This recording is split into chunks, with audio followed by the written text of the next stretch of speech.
I always knew my parents played favorites, but I didn't realize how deep it went until the week of their anniversary party. It was supposed to be a grand event, something they had been planning for months, and something they constantly talked about in front of me as if I were part of it. I wasn't. In fact, I didn't even know that I was officially uninvited until the message arrived in the most casual way possible, through our family WhatsApp group, buried under a pile of forwarded jokes and unnecessary good morning texts. It was my mother who typed it. We've decided to keep the anniversary party small and intimate. Only close family members will attend. Hope you understand. At first, I thought it was a mistake. Maybe she meant extended family or acquaintances wouldn't be coming. But then I noticed the second part of the message. My sister, my brother-in-law, their kids, even my cousins had all confirmed their attendance. Everyone but me. When I asked my mother privately what she meant by close family, the reply came after a long pause. We don't want any negativity at the event, she wrote. Negativity. I stared at my phone, confused. I hadn't argued with them. I hadn't caused any drama. I lived my own quiet life, worked my job, paid my bills, and visited them occasionally. Still, something about me apparently disturbed their perfect picture. I called my mother to clear things up, but she didn't pick up. My father didn't answer either. It was as if they had collectively decided that excluding me was not only acceptable but somehow logical. For days, I tried to understand what I had done wrong, but nothing made sense. The more I thought about it, the more I realized they didn't actually need a reason. They simply preferred my sister. She had always been the golden child, the one who married early, gave them grandchildren, and maintained the image of a perfect family. Meanwhile, I was the independent one, the one who didn't rely on them, the one they could easily push aside without consequences. The night before the anniversary party, I sat alone in my apartment, feeling a mix of hurt and relief. Hurt, because being excluded by your own parents cuts in a way nothing else can. Relief, because at least I wouldn't have to pretend everything was fine. I had dinner alone, watched a show with half my attention, and went to bed earlier than usual, trying to convince myself it didn't matter. On the day of the party, I kept my phone far from reach. I didn't want to see photos or messages. I didn't want to know how much fun they were supposedly having without me. But curiosity was stronger than pride. By evening, I picked up my phone and opened my sister's social media page, expecting to see smiling faces, decorated halls, and my parents posing like royalty. Instead, what I saw first was a photo posted by my sister, a group picture taken at the event. At first, nothing seemed unusual. They were all dressed up. The hall was decorated with expensive floral arrangements. My parents were standing in the center, my sister on one side, the cousins scattered around. But then I noticed the caption, celebrating love, loyalty, and family unity. Blessed to be surrounded by the people who truly matter. The words stung, but that wasn't what caught my attention. It was the comments under the post. One of my cousins had written, "Wish we were told earlier that it wasn't the full family gathering. Some of us could have brought gifts accordingly." Another wrote, "Where is everyone else? I thought it was supposed to be a big event."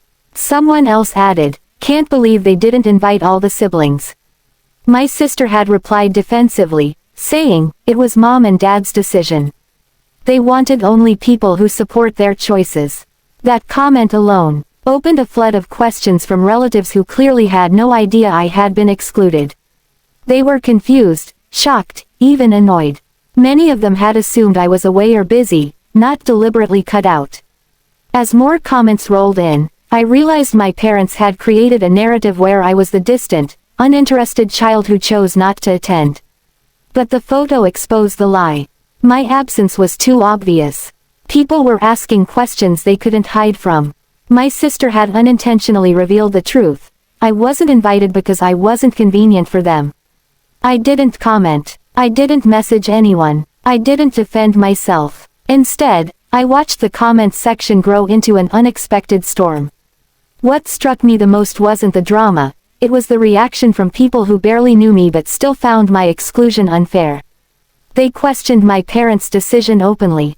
They wondered why a family celebration would intentionally isolate one child. My parents, who cared deeply about reputation, had clearly not anticipated this. Hours later, I finally got a message from my father. Please stay offline for a while. Your sister posted something that's causing misunderstanding. That was his wording. Not an apology, not an acknowledgement, just an instruction to stay out of sight, as if I were the problem again. I stared at the message and felt something shift inside me. For the first time, I didn't feel the need to chase their approval. I didn't feel the need to defend myself or explain anything. Their treatment had been exposed honestly and naturally. They had done this to themselves. I turned off my phone, made myself a cup of tea, and sat on the balcony. For once, I felt strangely free. I realized that being banned from their party wasn't a punishment, it was a revelation. Their actions showed me exactly where I stood, and it wasn't a place I wanted to be anymore. The peace I felt that night was louder than any celebration they could ever host. When my sister posted the photo from the anniversary party, I didn't think much of it at first. I assumed it was just another curated moment she loved to share online, something shiny and perfect for her followers. But as I looked at the picture more closely, a strange feeling settled inside me. My parents were smiling too widely, my cousins were all positioned neatly around them, and my sister stood proudly beside them, almost like she was claiming ownership of the entire event. At first glance, nothing seemed wrong. But then I realized the real issue wasn't the picture itself, it was everything happening around it. Notifications kept popping up on my phone. Friends, cousins, and even distant relatives were tagging each other in the comments. The post wasn't getting the usual, beautiful family remarks my sister expected. Instead, it was filled with confusion, concern, and questions that clearly made her uncomfortable. I kept reading, unable to stop myself. Some people were being polite, asking why I hadn't attended. Others were more direct, asking why I wasn't invited at all. It was the first time anyone outside the immediate family had noticed my absence, and the reaction was stronger than I expected. At first, my sister tried to control the situation. She deleted a few comments, replied to others with vague explanations, and even tried to shift the blame subtly onto me. She wrote, "Some people choose distance. We respect that." That single sentence hit me harder than I expected. It wasn't just a lie, it was a rewriting of history that painted me as the one who pulled away, when it was the opposite. She made it seem like my absence was my decision, not something forced on me. But things didn't go the way she hoped. Instead of calming everyone down, her comment made people more curious. One of our aunts chimed in, saying, "Distance. I thought you all lived in the same city. Why wouldn't your sibling come to their own parents' anniversary?" Another relative wrote, "This looks like a siblings-only event. Why exclude one?" Then someone added, "If it was a misunderstanding, the least you could do is clarify." I watched my sister struggle to handle the rising questions.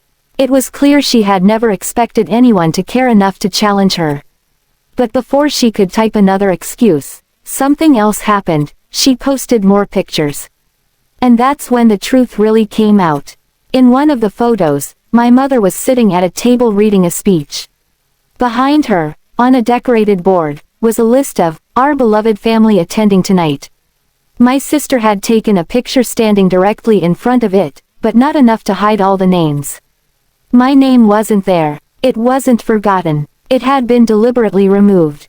You could clearly see a space where a name had been erased, but the outline remained visible.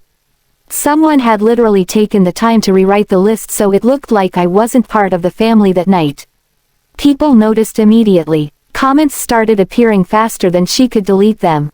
Why is one name erased? Whose name was removed? This looks intentional, not accidental. My sister tried to laugh it off, replying, "Oh, that was just a decoration mishap, nothing serious." But the damage was already done. The picture had exposed everything. My parents hadn't just excluded me, they had tried to remove any trace that I existed as part of their family for that event.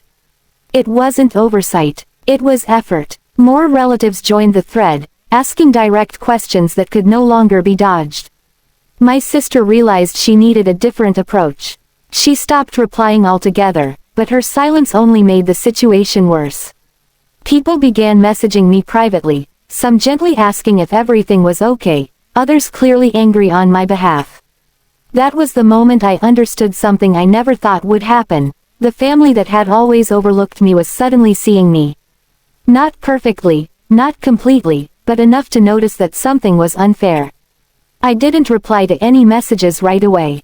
I didn't want to feed the drama or give my parents more reasons to blame me. I simply watched the situation unfold from the outside. It was strangely freeing to see the truth uncovered without me lifting a finger. Late that evening, my mother finally called. Her voice was sharp, irritated, and full of the same authority she had always used to control conversations. "Your sister made a mistake posting that picture," she said. "It wasn't supposed to show the list. Now everyone is misunderstanding the situation." Misunderstanding. That was her favorite word when she didn't want to admit wrongdoing. I didn't say anything at first. She continued, "You should call your aunt and tell her you couldn't attend because you were busy. We don't want people thinking we excluded you." That was the moment something finally settled inside me. Not anger, but clarity. All my life I had been covering for them, softening their choices, absorbing their favoritism quietly to avoid conflict. But this time, after being cut out of an event celebrating their unity, after being erased from a list like an inconvenience, I felt no obligation to protect them. I calmly told her, "I'm not lying for anyone." She didn't respond immediately. She wasn't expecting resistance. She tried again, more forcefully this time, but I repeated the same words. Eventually, she hung up without saying goodbye. The next morning, the post was gone. My sister had deleted it completely, along with several other photos from the event. But it didn't matter. People had already seen it. The questions had already been asked. The truth had already slipped out in front of everyone, and for the first time in my life, I didn't feel like the forgotten child. I felt like someone who no longer needed to accept whatever treatment they were given. Their attempt to erase me ended up exposing them instead. Their own actions revealed exactly what kind of family unity they believed in. In the end, my absence said more than my presence ever could.